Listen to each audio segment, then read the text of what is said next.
use Bing, the Microsoft. Okay. Do you know that there's a add-on to Bing that takes Twitter, that you can actually get the information and take somebody's handle or take a location and find out exactly where people are twittering at this exact moment? I did a quick test when I heard that I was going to speak here. Did a quick information. Unfortunately, there's no slides, so we couldn't bring it up. I took it at this location, and there was probably about 50, 60 Twitter tweets within a matter of about half an hour with all their information about what's going on. And I mean, that is so simple. You went to Bing, you tell it, look, I want to use the Twitter part, and it just shows you exactly what's going on with pictures, with everything. It's just too easy. And I mean, there's istalkyou.com. Thankfully, they've taken it down, but it was put up as a proof of concept to show you how much information is out there and about your kids and anybody that uses these phones.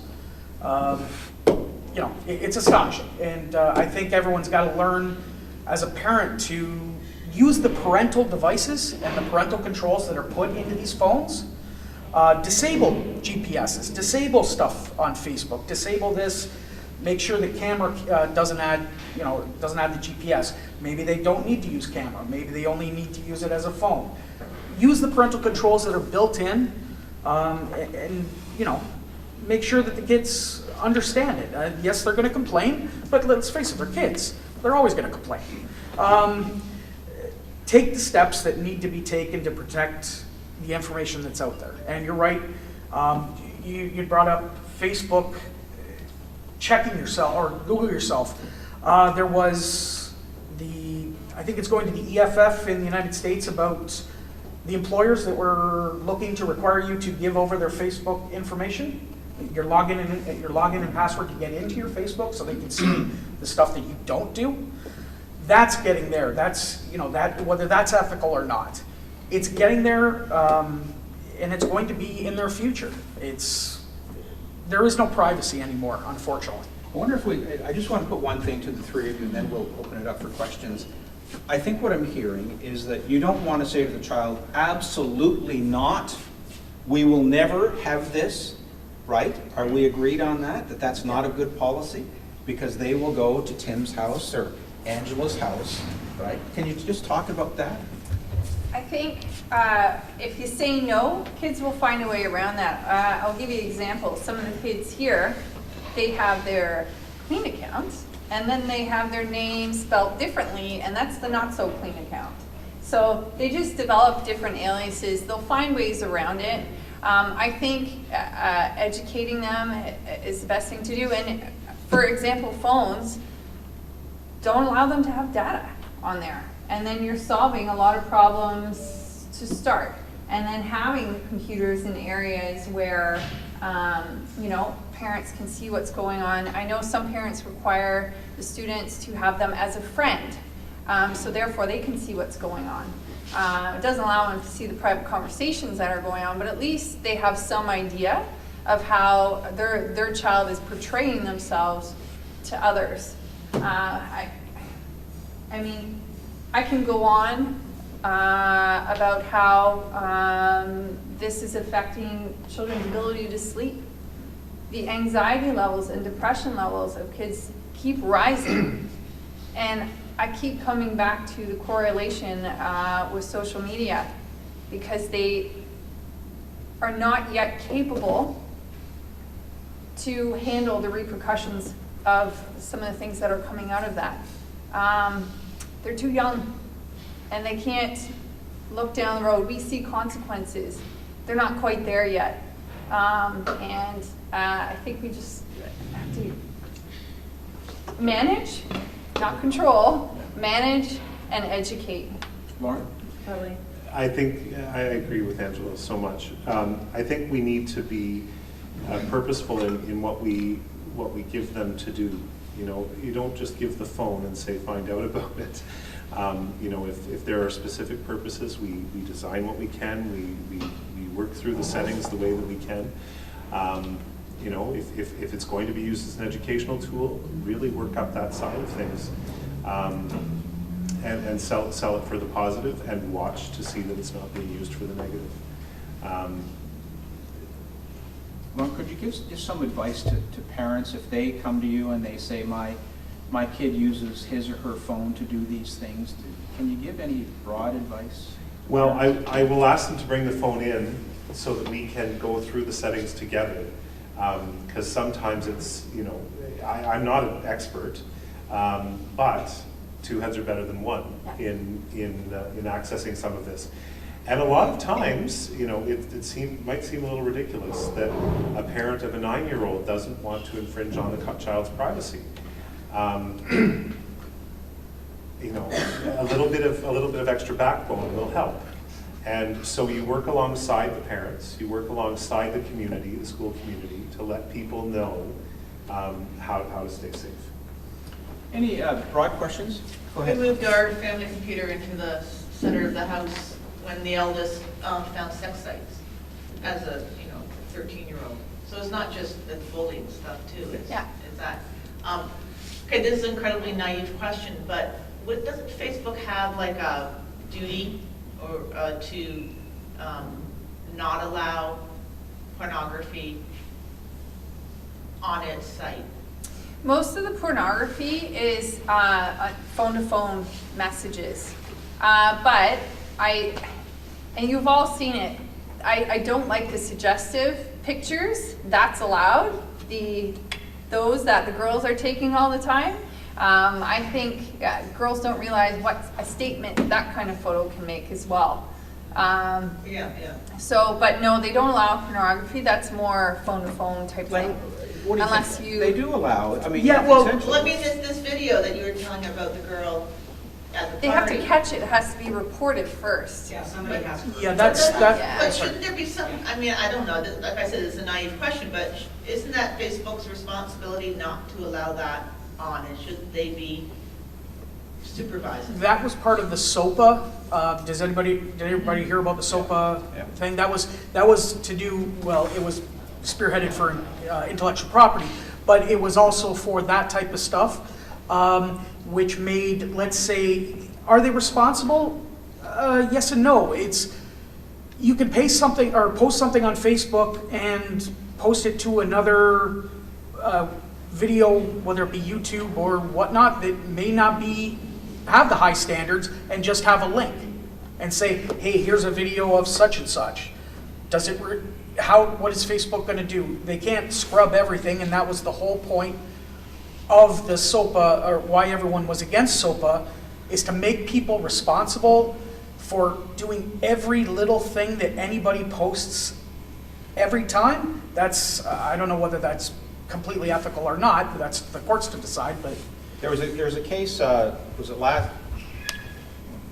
early on the weekend, they reported that the BlackBerry people, Research in Motion, has agreed with, I think, the Indian government to allow the Indian government to look at all of your phone calls, all of your texts. There will be no privacy in India. No, and actually, the technology is actually, if you're using BlackBerries, it's already there. It's just not there. The encryption keys are being kept safe.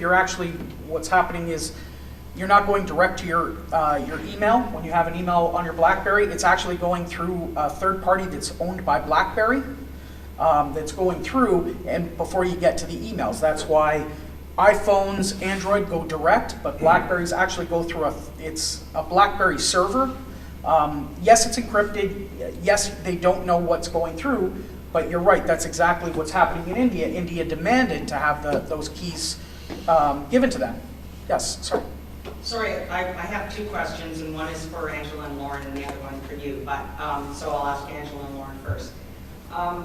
I get really bugged when I talk to, and some friends of mine who are teachers, who say, I don't want to be on Facebook because I don't want my students to know I'm there.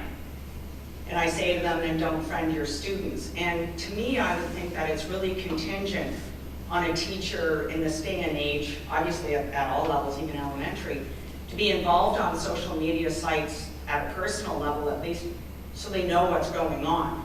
I have one friend who's a guidance counselor and has never been on Facebook. So I wondered if you could talk about that, and as well, whether it would help if schools actually had a course in social media for students to understand before they get into trouble. So before you have an at-risk student come in and say, this has happened to me, and then, you know, their ex-boyfriend gets charged with possession of child pornography, is there a way we can stop that from happening in the first place? Do you want to?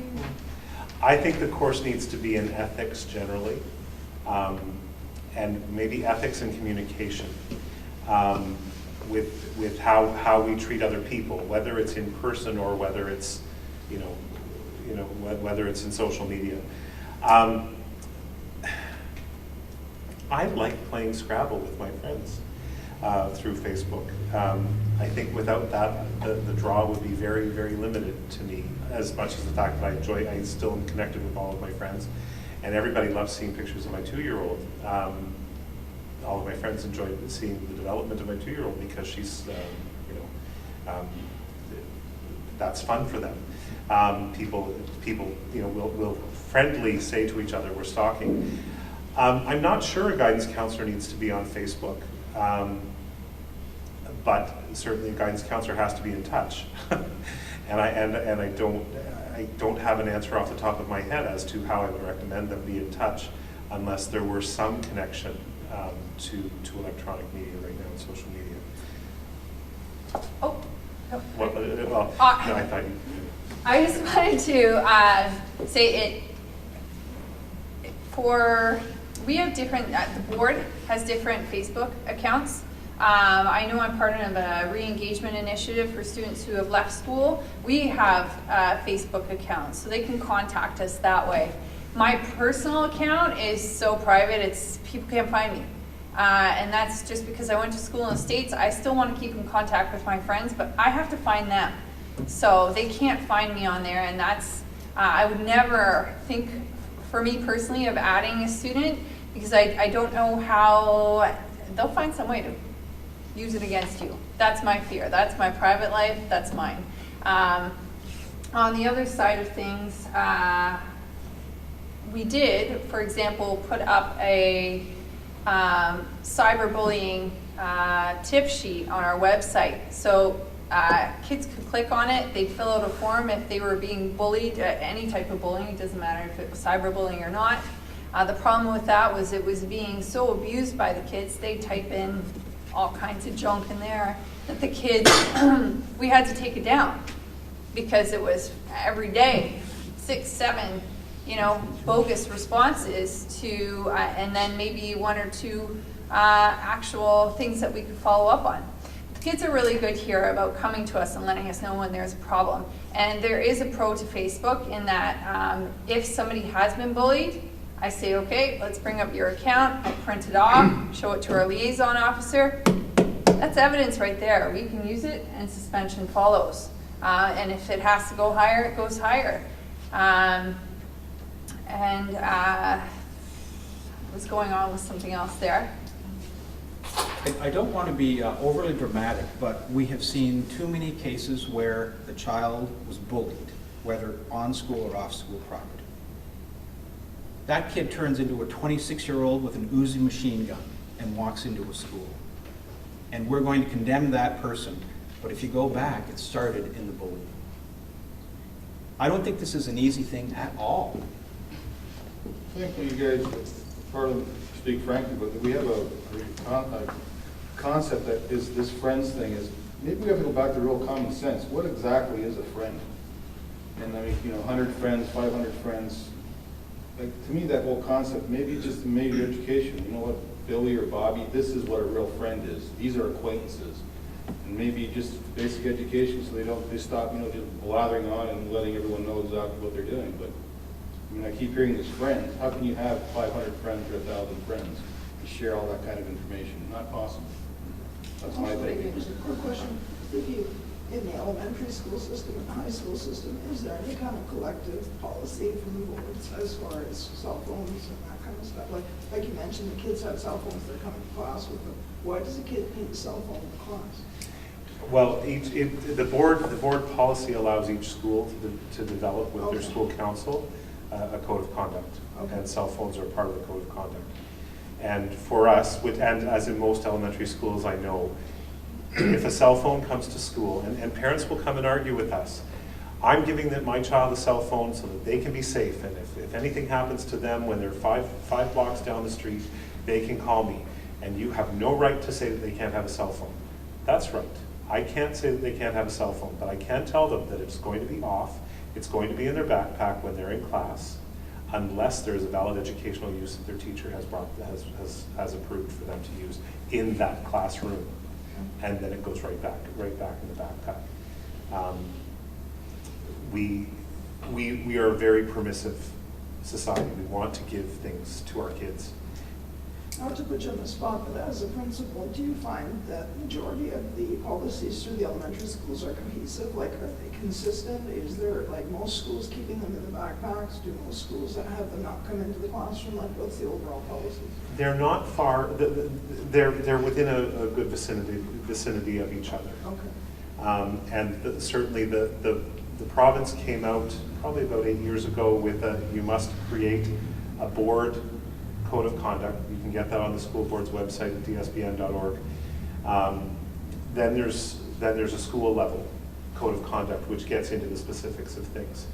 And so every other year, my school council and I sit down, and the school council has parents, it has teachers, it has support staff, and when we're in good shape, we've got a community member that comes, and we go through that, through the whole code of conduct, looking for things that are popping up as issues. High school level, it's a bit more difficult to police, especially here we have close to 1,100 students.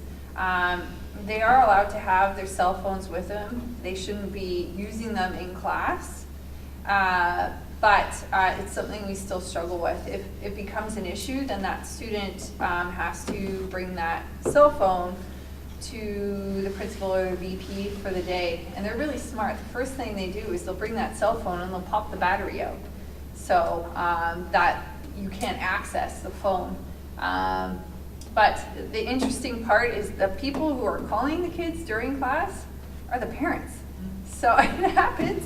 I know Martha's a teacher and a guidance counselor here too, and it's the parents, and it's But like, it's my mom, I have to take it yes, in the middle of class, no you don't.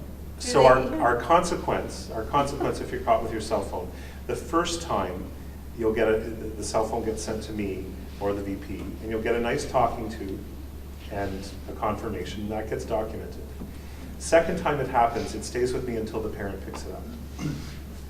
And no exceptions to that. And I will have parents phone me on the cell phone saying, my child needs this cell phone to go home. I'm sorry, you need to come in and pick this up. What about at the high school level? at the high school level, yeah, I'm not a principal, so I can't speak for them, but that's usually it's the consequences that it gets taken away, and they deal with it on a daily basis. So, Any other questions? Yep. I think that we have to also be very aware that cell phones, computers, and iPads and everything else are also to be used for educational purposes. They're not necessarily just trouble. And I think I can say things like this because my kids are out of school now. But I think it's up to the parent to make sure that phone's used properly, not so much the school. But, I appreciate that you can't have kids using a cell phone while you're trying to give a lecture or whatever. However, maybe part of that lecture is that you need to do some research. Well, then, if the kid doesn't know how to use it, well, you're in just as much trouble. In fact, I think you might have more respect for your phone or your iPad or your computer or whatever if you do know the good things it can do, and it makes you more aware of the bad things. But I don't think you can pass the buck here and say teachers have to be responsible for this. God knows there's enough going on in the schools without that. Here's a little story. I sit on the Trillium Foundation. I volunteer. We give money out to nonprofits. And we had a conference in Toronto. One of the speakers was a young woman from Toronto, and she has created this marvelous program to teach girls, just girls, not boys, girls, about technology. She teaches them, I was chatting with Glenn, how to almost hack a site. not quite go all the way. But so in essence, she's showing them how to use the technology for good. Forget, hacking anything, but how to help the community, help themselves or their families. There's a fellow in the public board, I don't know his name, but he's got national attention for his talk about the use of cell phones in education. And in my general reading, the unwritten message is we need to allow them because they're out of control. You just cannot say no cell phones in the school or in the The university. sooner they're allowed, the less likely they are to be. Yeah, Janice? Sorry, Ann. It's okay. I have a question for Glenn. If we're talking about, and all three of you have talked about parents taking a phone and turning off GPS, and my understanding is that the kid could just go and turn GPS back on again. Is there a way of actually setting settings that block the kid from going in and just returning it to its fully open status? Yes, absolutely. You can, especially with the iPhone, but Android as well, you can set the parental lock. So once you disable those features, there's a password. And really, when I say a password, make it something that is not you. And what I mean is, kids know you pretty well, right? If you make it something that you know and your kids are going to know, they're going to bypass it. Make it something that's crazy. Make it, make it a big long sentence. Something that maybe a favorite line from Shakespeare or whatever. It doesn't matter. Because the kids hate Shakespeare, so they're never going to get that. Make it something hard, and you can disable that stuff quite easily. And what about on Facebook? Yeah, actually, I was going to bring this up at the end. I can put up on the website, on ours, and I can give it to my colleagues up here to put up on theirs a good privacy settings on how to use Facebook and things you can do that can help protect yourself and protect your information while using social media. So. But they also, Facebook also goes in and changes things Yeah, without yes. telling you until Yes. someone tells you about it. Yeah. Like Yeah. the sharing stuff. Again in the paper this morning, if you read an article and there's some box you have to check or uncheck, that will go to your entire community that you like reading about Formula One racing. And some of us are just bugged by that they do these things without telling us. Just more a comment. I like what Lauren said earlier about wrapping around the whole situation with bullies. You didn't use the word bullies, bystanders, and victims. I think a lot of times the bullies are kids who have poor self-esteem, and if we don't deal with them in a careful, kind manner and just label them and tell them that they're bad, we're not educating them about their actions, and they'll just grow up to be adults with who are angry and have low self-esteem. So there's just a comment that you made earlier that There is a professor at Brock named Pt.2, I believe, who studies bullying from an academic perspective, and he's saying in his research he's seeing more and more kids of very high self-esteem become the bullies. I think we're really just beginning to understand what this is. I saw a hand over here. Like, how big a deal is this? If you, at the high school level, Angela and Lauren were to jazz out the little posters and however you publicize things, going to have a wing-ding meeting on cyberbullying, okay? Would you draw flies or crowds? When times are good, you would draw flies. Very few.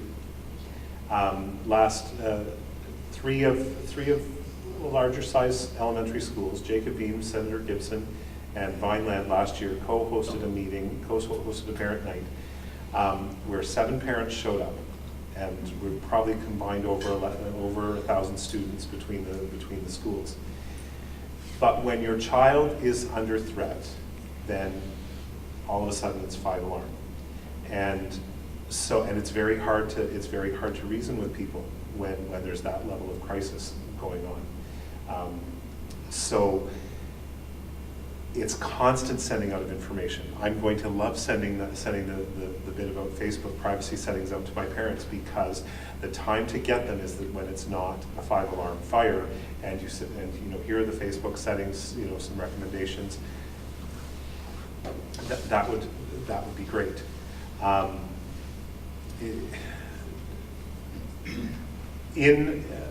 going back to what Martha said, and sort of building a bit on what you said, Bruce, I've been principal in small communities in some of my schools, in Grimsby and Vineland and in Old Town Niagara on the Lake as principal.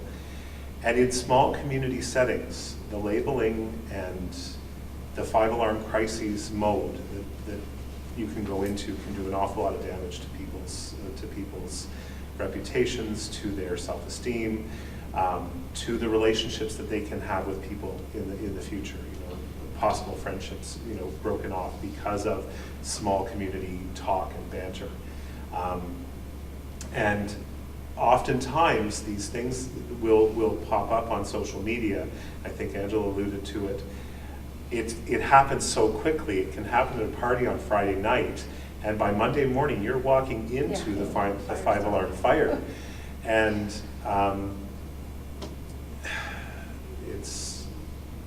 it's very, very difficult. Is it fair to say that most of what we see from the young people is not illegal, right? It may be poorly thought out and may be unethical, but it's not illegal unless there's child pornography. I think some of the threats can definitely be followed up on, but yeah, we usually have the police get involved, and they say, you know what, if they have a sit down with them and say, look, you can be charged for this, and then all of a sudden the kid goes, they don't know. And that's where the education comes in, because I've seen texts where there's been death threats, and I say that's a death threat, and she goes, no, it's not. Yes. Like, no, you're just threatening to kill that person. And that comes back to the communication that you started off with. I mean, when there's no tone, when there's no body language at play, and you're just reading words, and it's left up to interpretation, that in itself can create, the littlest thing can create a firestorm. Bruce? You are probably getting ready to respond to my question. It's so brilliant, you don't even remember my question. Your question? I'll Twitter you on it, I don't want to If get you held some type of big event around this. Oh, in terms of that, we have in the past, and again, not a lot of people showed up. People are too busy, and people are too busy sometimes to even sit down with their kids and educate them. I mean, you're all here because you have an interest, and you were the type of people that would have or are sitting down with your kids and educating them. But this day and age, people are too busy, and that's why we're moving towards that more kind of social media. But it's taking away from those personal connections and getting back to your point, which I think was excellent, teaching kids what a real friend is.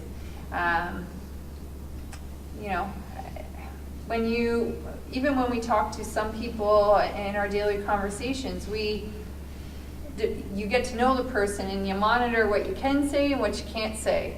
When you're doing that on Facebook, you're putting it out there to everybody. So, Can both of you from the board talk about how can you even begin to identify the child who will become a real danger? in terms of cyberbullying and being bullied, or Picking up the AK-47, the shooter. Can you identify with some assurance that it's correct? Because that's the crisis in my mind, is these guys, there have been signs and they see them after all the bodies are down. I think, I mean, we have kids here that we watch and we worry, that their behavior and how they act, and socially a little bit off in how they perceive things. And then how they go on to And we had one student here a couple years ago that we were really worried about, who was then going on to post YouTube videos of himself saying all kinds of crazy things. And, you know, we really just had to keep a good eye on that one. But I think when we worry about those kinds of things, the students that tip us off as being concerned are ones who have underlying mental health issues. And you already get a kind of feel for that. And so you're just watching and communicating more with those kids, because the more you communicate with them, the more you can drag out whether or not they're a real risk. So it goes back to risk assessment. When we're dealing with these bullying incidents, when it comes to dealing with the police, and you know, the police are involved, administration is involved, there's always some sort of risk assessment for that type of thing going on. So. Yep. From my standpoint, at Vineland, we have a special education behavior exceptionality class. And some days you would walk in and you would think that, oh, this immediately is going to be the child that is, just told the teacher to fuck off because it's a bad day, and that type of thing. This is going to be the child that's going to do that. And I can tell you that those kids are some of our best success stories because of the interventions we've been able to give them. And I think the ones that should scare us are the ones we don't get to because they're behind a wall of a computer screen, and they're getting these messages that they're worthless, or that someone's coming after them, and there's nobody there to respond for them. This discussion continues in part 3.